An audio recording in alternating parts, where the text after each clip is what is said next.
PepsiCo, ticker PEP, is currently trading at $175.37, and over the past year the company is down by 2.71%, which is quite unusual for PepsiCo, as when we jump to the 5-year graph we can see that they have been rising in value quite steadily from 2020 to about the second half of 2023, where they saw a large drop. And since then, they have been trading at quite a similar value. And so this really opens up the question whether PepsiCo is trading below its intrinsic value and whether you should be buying its shares now.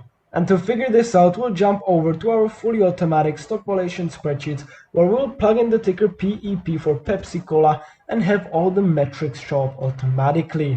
Now, I created these sheets to help me evaluate any stock with the maximum efficiency and ease. And so if you want to download them for your own personal use and evaluate any company, you can do so at my Patreon in the link in the description. Now, getting to the evaluation, we can see that PepsiCo currently has a dividend yield of about 3.09%, which is a great dividend yield for a dividend growth company such as PepsiCo. Now, this dividend yield makes their dividend payout to be sitting at $5.42 per share per year.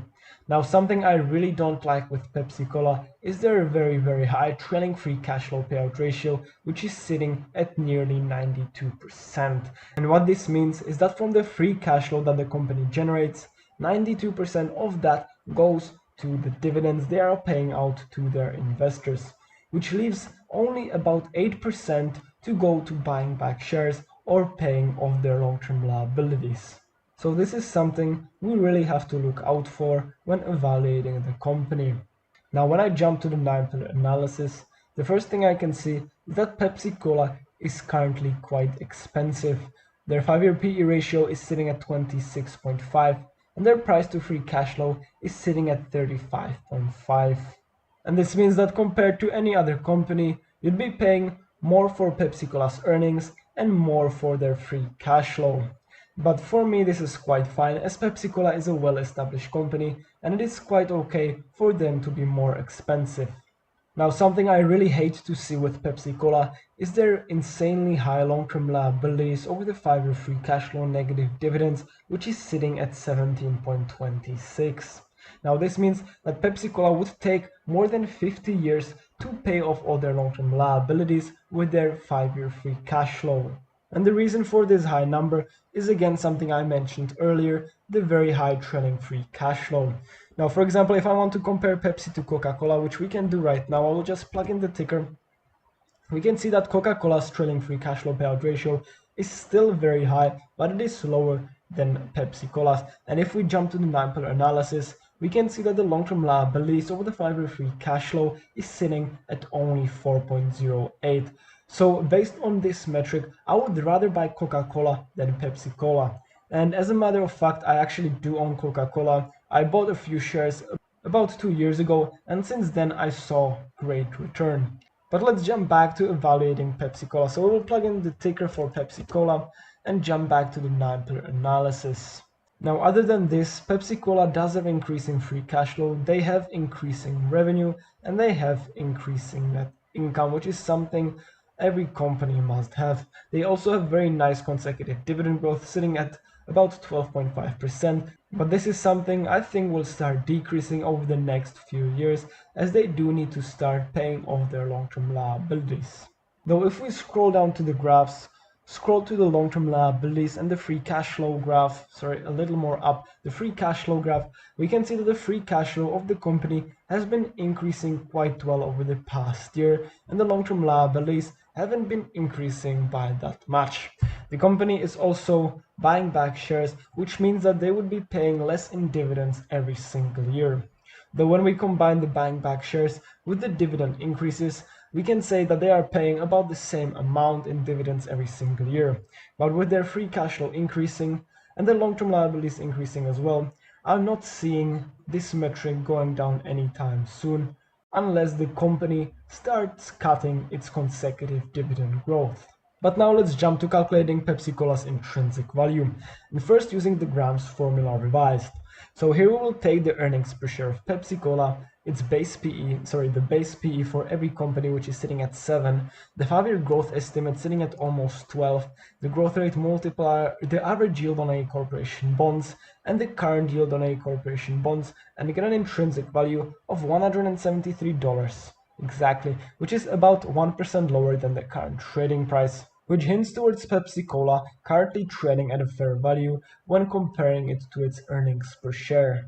Now for our next valuation model, the discounted cash flow model, and here we will take the average free cash flow growth rate over the past 5 years and calculate it to be sitting at about 12.23.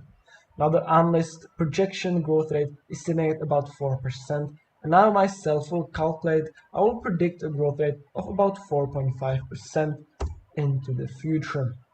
Now to calculate the present value of that future free cash flow, I need to plug in a discount. I will plug in 6%, and based on that, we will get an intrinsic value of $164.25, which is about $10 lower than the current trading price. Now, through our next valuation model, which is the multiples valuation model, we will compare Pepsi-Cola to its competitors, so Coca-Cola and Monster Beverage. So we will take these companies' current stock prices and divide by their earnings per share to get their PE ratios, which we will average out and multiply by the current earnings per share of Pepsi-Cola to get an intrinsic value of $201.75. Now what this shows us is that Pepsi-Cola has better earnings per share than its two competitors in the same sector, meaning that compared to its sector, Pepsi-Cola would currently be considered undervalued. But now let's jump to the final valuation model, and that's the dividend discount model. And here I will take the average growth rate of the dividends over the past 5 years and calculate the average growth rate to be sitting at 12.63%. Now we can see that over the past 3 years, the growth rate has decreased slightly from 2020, and I will project a growth rate myself, a conservative growth rate of 6.5%, and plugging that in, we will actually get a negative intrinsic value, and that is due to the mathematics within the model. And for situations like this, we have our alternative model, which bases its intrinsic value on the next year's dividend, which we calculated through our projected growth rate, on the stock price next year predicted by analysts, and the discount rate, which we already plugged in our discounted cash flow model. And so we will get an intrinsic value of $198.28 using the dividend discount model. And now finally jumping to our ultimate valuation model, where we will average out the 4 valuation models. We'll switch the dividend discount model to the alternative dividend discount model and get an ultimate intrinsic value of $184.28, which is 5.25% higher than the current trading price.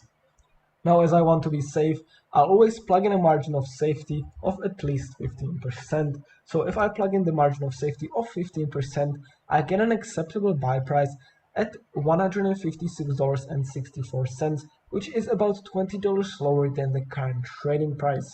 So personally, if I were to buy Pepsi-Cola, I'd wait for it to drop near our acceptable buy price of $156.64.